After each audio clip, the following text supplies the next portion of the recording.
మన దగ్గర వైరల్ జ్వరాల బెడత చాలా ఎక్కువ. సీజన్ మారినప్పుడు వర్షాలు తగ్గుముఖం పట్టాక విషజ్వరాలు ప్రబలుతూ ఉంటాయి.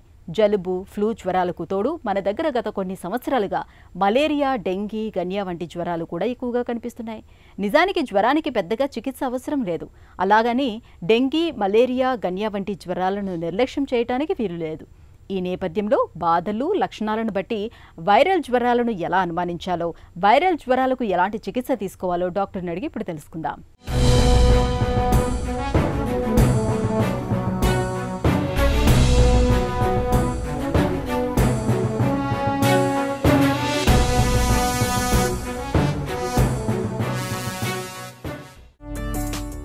వైరల్ జ్వరాలంటే ఏంటి? ఎన్ని రకాలుగా ఉంటాయి? ఎలా వస్తాయి? సూక్ష్మక్రిముల్లో చాలా సూక్ష్మంగా ఉండి నానోమీటర్ లెవెల్లో ఉండేటువంటి సూక్ష్మక్రిముల్ని మనం వైరసెస్ అని వ్యవహరిస్తుంటాం. కొంచెం పెద్దగా ఉన్న బ్యాక్టీరియాలు, ఫంగస్ల కన్నా ఇవి వేరేగా ఉంటాయి. ఈ సూక్ష్మంగా ఉండేటువంటి వైరస్ వలన వచ్చేటువంటి ఇన్ఫెక్షన్స్ని వైరల్ ఇన్ఫెక్షన్స్గా మనం వ్యవహరిస్తుంటాం. ఇవి అనేక రకాలుగా ఉండొచ్చు.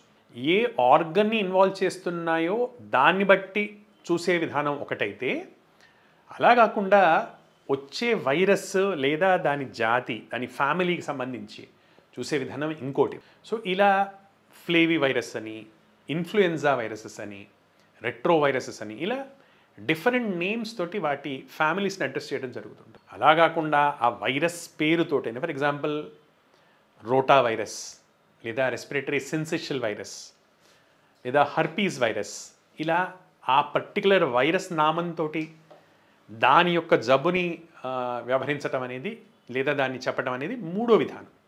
సో ఇలా వైరల్ ఫీవర్స్ని రకరకాలుగా డిఫరెంట్ విధానాల్లో క్లాసిఫికేషన్ చేయడం అనేది జరుగుతుంది.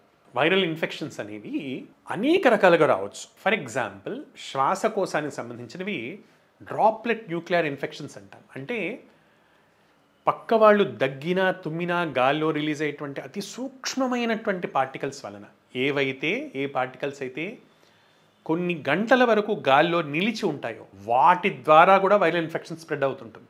ఇలా కాకుండా ఫోమైట్స్ ద్వారా, అంటే మొబైల్ ఫోన్లో మాట్లాడుతున్నారు, ఆ మొబైల్ ఫోన్ పక్క వాళ్ళు వాడారు, వాళ్ళు వాడినటువంటి మొబైల్ ఫోన్ మీద ఉన్నటువంటి వైరసెస్ వీళ్ళకి తగలటం ద్వారా వీళ్ళకి స్ప్రెడ్ అవడం అనేది ఫోమైట్ ద్వారా యూసేజ్.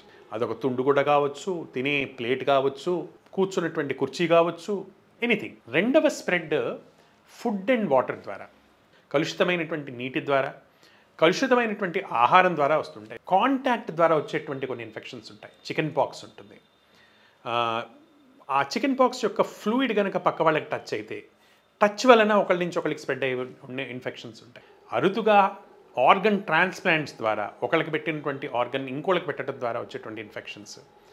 ఇవి కాకుండా జంతువుల నుంచి వచ్చేటువంటి ఇన్ఫెక్షన్స్, కుక్క కరవటం వల్ల వచ్చేటువంటి రేబీస్, ఇలా వైరల్ ఇన్ఫెక్షన్స్ అనేవి రకరకాలుగా డిఫరెంట్ వేస్లో ఒకళ్ళ నుంచి ఒకళ్ళకి సంక్రమించడం అనేది జరుగుతుంటుంది. ఫ్లూ జ్వరాలకు, వైరల్ జ్వరాలకు తేడాలని ఎలా గుర్తించాలి?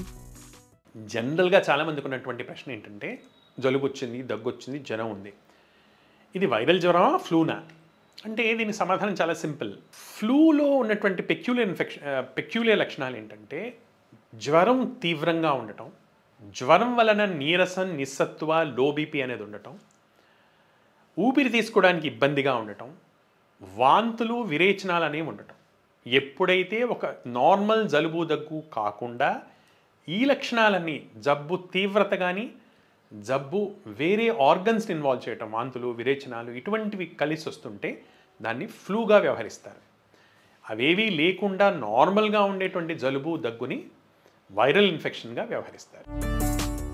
వైరల్ జ్వరాల లక్షణాలు ఎలా ఉంటాయి? ఎప్పుడు పట్టించుకోవాలి? వైరల్ జ్వరం యొక్క కామన్ లక్షణాలు ఏంటంటే, సడన్గా ఫీవర్ స్టార్ట్ అవ్వటం, గంట క్రితం దాకా నార్మల్గా ఉండే వెంటనే మొదలయ్యేటువంటి జ్వరం, స్టార్టింగే 100 అంతకంటే పైచిలకు వచ్చేటువంటి జ్వరాలు, ఒక్కోసారి అలా ఉండకనూ పోవచ్చు. తక్కువ లో గ్రేడ్ ఫీవర్ వచ్చే వైరల్ ఫీవర్స్ కూడా చాలా ఉంటాయి. తీవ్రమైనటువంటి ఒళ్ళు నొప్పులు తో వచ్చేటువంటి జ్వరాలు, ఆకలి మందగించి వచ్చేటువంటి జ్వరాలు, ఇటువంటి ఇన్ఫెక్షన్స్ని, అంటే జనరల్గా అన్ని వైరల్ ఇన్ఫెక్షన్స్లో సామాన్యంగా ఉండేటువంటి లక్షణాలు ఇవి ఉంటాయి. ఇవి కాకుండా ఆ వచ్చేటువంటి వైరస్ వలన కొన్ని స్పెసిఫిక్ లక్షణాలు కూడా ఉండొచ్చు. ఫర్ ఎగ్జాంపుల్ జలుబు అనుకుందాం. వైరల్ జలుబులో ఎప్పుడు కూడా తెమడ నీళ్లలాగా వాటరీగా లేదా తెల్లగా ఉంటుంది.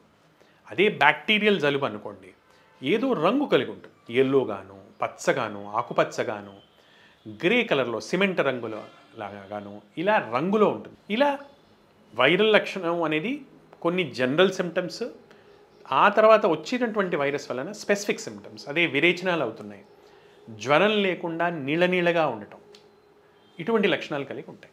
వైరల్ ఫీవర్ అనేది దానంతలా అది సీరియస్గా ఉండటం అనేది అరుదు, ఎక్సెప్ట్ ఎప్పుడు చాలా సెక్యూర్గా ఉండేటువంటి ఆర్గన్స్ని ఇన్ఫెక్ట్ చేస్తే తప్ప. ఫర్ ఎగ్జాంపుల్ వైరల్ ఎన్సెఫలైటిస్ ఉంది. ఇన్ఫెక్షన్ అనేది ఒక సెన్సిటివ్ ఆర్గాన్ అయినటువంటి బ్రెయిన్లో వస్తుంది కాబట్టి దాన్ని మనం ఇన్ఫెక్షన్ ఎటువంటిదైనా దాన్ని సీరియస్గా తీసుకోవడం జరుగుతుంది. సో ఒక చాలా సెన్సిటివ్ పార్ట్, హార్ట్కి వచ్చేటువంటి మయోకార్డైటిస్ కానివ్వండి, బ్రెయిన్కి వచ్చే ఎన్సెఫలైటిస్ కానివ్వండి, ఏదైనా సీరియస్ తీసుకోవాలి. అలా కాకుండా నార్మల్ వ్యక్తుల్లో వచ్చే నార్మల్ వైరల్ ఫీవర్స్ అనుకుందాం.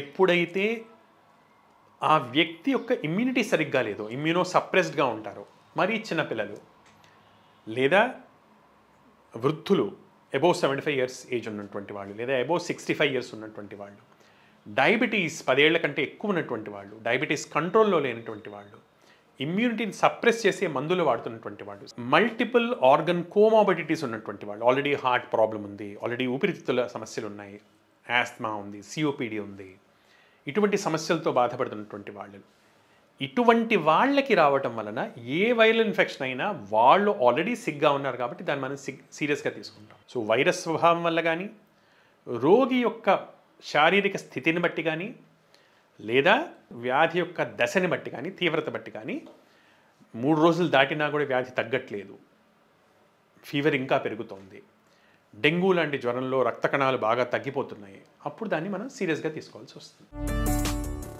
వైరల్ జ్వరాల్లో ఏవి ప్రమాదకరం, ఎవరికి ప్రాణాంతకం? వైరల్ జబ్బుల్లో ప్రతి దాంట్లో కూడా ఇప్పుడు ఫర్ ఎగ్జాంపుల్ ఒకటే వైరస్ ప్రమాదకరం అని మనం చెప్పలేమండి. ఎప్పుడు కూడా 3 కాంబినేషన్ వలన ప్రమాదం అనేది మనకి నిర్ధారణ జరుగుతుంటుంది.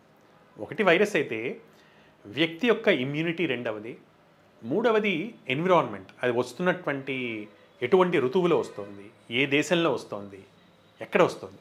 దీనికి ఉదాహరణ ఏంటి? ఫ్లూ ఫర్ ఎగ్జాంపుల్ ఎండాకాలంలో భారతదేశంలో ఒకళ్ళకి వచ్చింది, ఇది పెద్ద ప్రమాదకరం కాకపోవచ్చు. చల్ల ప్రదేశాల్లో ఉండేటువంటి వాళ్ళకి అదే ఫ్లూ సివియర్గా ఉండొచ్చు, ఇది ఎన్విరాన్మెంట్ యొక్క ఎఫెక్ట్. మూడోది ఏంటి? హోస్ట్ అంటే హోస్ట్ ఇమ్యూనిటీ అనుకుంటాం. సేమ్ ఫ్లూ ఒక నార్మల్ వ్యక్తిలో వచ్చింది, 25 ఏళ్ల కుర్రాడిలో వచ్చింది, పెద్ద ఇబ్బంది పెట్టకపోవచ్చు. అదే ఒక 80 ఏళ్ల వృద్ధిలో వచ్చింది, అది ప్రాణాంతకం కావచ్చు. సో ఒక వైరస్ ప్రాణాంతకం అవుతుందా లేదా అనేది హోస్ట్ ఇమ్యూనిటీ బట్టి, లేదా హోస్ట్ రెస్పాన్స్ బట్టి, ఆ వైరస్ బట్టి, అలానే అది వస్తున్నటువంటి సెట్టింగ్ లేదా ఎన్విరాన్మెంట్ బట్టి, ఓవరాల్ బ్యాలెన్స్ బట్టి డిసైడ్ అవుతుంది. సాధారణ వైరల్ జ్వరమా లేక డెంగీ, మలేరియానా అన్నది ఎలా నిర్ధారిస్తారు? జలుబు, దగ్గు ప్రధానంగా ఉండి, ఒళ్ళు నొప్పులు బాగా ఉండి, ముక్కు నుంచి కానీ దగ్గుతుంటే వచ్చేటువంటి సెక్రీషన్స్ వాటరీగా క్లియర్గా ఉంటే అది జనరల్గా సాధారణ వైరల్ జ్వరంగా తీసుకోవచ్చు. But at the same time అది ఎల్డర్లీ వాళ్ళలో కానీ, ఇమ్యూనో సప్రెసెన్స్ ఉన్న వాళ్ళలో కానీ వాళ్ళు మనం సీరియస్గా తీసుకోవాల్సి ఉంటుంది. అదే డెంగీ జ్వరం అయితే కనుక హై ఫీవర్ తోటి రావటం, తలనొప్పి, కళ్ళ వెనకాల భాగంలో తలనొప్పి ఉండటం, ఒళ్ళు నొప్పులు బాగా ఉండటం, నడుము భాగంలో నొప్పిగా ఉండటం, ఈ లక్షణాలతో వస్తుంటే ఒక్కోసారి రెండో రోజు వచ్చేటప్పటికి గాలి వదులుతుంటే వేడిగా అనిపించటం, లేదా ఒంటి మీద చిన్న చిన్న మచ్చలు రావటం, మోషన్లో ఎర్రటి మచ్చలు కానీ నల్లగా మోషన్ అవ్వటం, లేచి నుంచుంటే కళ్ళు తిరగటం, ఈ లక్షణాలు డెంగ్యూ జ్వరం లక్షణాలు.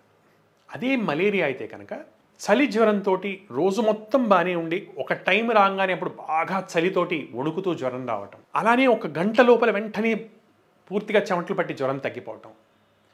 ఫాల్సిపారం అయితే కనుక 4, 5, 6, 7 రోజు కల్లా మతిమరుపుగా ఉండటం, ఏదేదో మాట్లాడుతుండటం, ఇలాంటి కొత్త కొత్త లక్షణాలు రావటం, బీపీ తగ్గిపోవటం, ఆయాసం రావటం, ఈ లక్షణాలను బట్టి మనం గుర్తించడం జరుగుతుంది. బట్ ఇవి కాకుండా టెస్ట్ల ద్వారా దానికి సంబంధించినటువంటి స్పెసిఫిక్ టెస్ట్లు ఏదైతే చేయించుకుంటే, జ్వరం ఉంటే డెంగ్యూలో NS1 యాంటీజెన్ కానివ్వండి, జ్వరం తగ్గిన తర్వాత డెంగ్యూ యాంటీబాడీస్ కానివ్వండి, మలేరియాలో మలేరియల్ స్మియర్ కానీ, మలేరియల్ యాంటీజెన్స్ కానీ చేయటం వల్ల మనం దాన్ని నిర్ధారించుకోవచ్చు. వైరల్ జ్వరాలకు పెయిన్ కిల్లర్లు, యాంటీబయాటిక్స్ వాడొచ్చా? యాంటీబయాటిక్స్కి అసలు వైరల్ ఫీవర్స్లో రోల్ అనేది ఉండదు. ఫర్ ఎగ్జాంపుల్ ఇందాక మనం అనుకున్నాం, ఎవరికైతే జలుబు దగ్గు ఉన్నాయో, తెమడలో ఎటువంటి రంగు లేదు, నీళ్ళగా ఉంది లేదా తెల్లగా ఉంది, వాళ్ళకి యాంటీబయాటిక్ వాడటం వలన ఎటువంటి లాభం ఉండదు. పెయిన్ కిల్లర్స్లో పారాసెటమాల్ వరకు వాడచ్చు, మిగతా పెయిన్ కిల్లర్స్ వాడాల్సినటువంటి అవసరం ఉండదు. కొన్నిట్లో నష్టం ఉండదు, కొన్నిట్లో నష్టం ఉండొచ్చు కూడా. ఆస్పిరిన్ లాంటి బెళ్ళలు వాడటం వలన కొన్నింట్లో ర్యాషెస్ రావటము లేదా మైటోకాండ్రియల్ ప్రాబ్లమ్స్ రావటం ఇలాంటివి కూడా మనం గమనిస్తుంటాం. సో పారాసెటమాల్ అనేది అన్ని వైరల్ ఇన్ఫెక్షన్స్లో సేఫెస్ట్ ట్యాబ్లెట్. డెంగ్యూ లాంటి జ్వరాల్లో పెయిన్ కిల్లర్స్ వాడటం వల్ల ప్లేట్లెట్ రక్త కణాలు ఇంకా పడిపోవటం, ఆ రక్త కణాలు ఉన్న వాటి ఫంక్షన్ తగ్గిపోవటం, ఇలాంటి లక్షణాలు కూడా మనం చూస్తుంటాం. అందువలన పెయిన్ కిల్లర్స్, యాంటీబయాటిక్స్ జనరల్గా వాడకపోతేనే మంచిది. వైరల్ జ్వరాలు అకస్మాత్తుగా తీవ్రంగా మొదలవుతాయి. జ్వరం 102 డిగ్రీల కంటే ఎక్కువగా ఉంటుంది. తీవ్రమైన తలనొప్పి, ఒళ్ళు నొప్పులు, మగత వంటి లక్షణాలు కనిపిస్తూ ఉంటాయి. ఇలాంటప్పుడు ఆలస్యం చేయకుండా వెంటనే డాక్టర్ని సంప్రదించి తగిన వైద్య సాయం పొందాలి.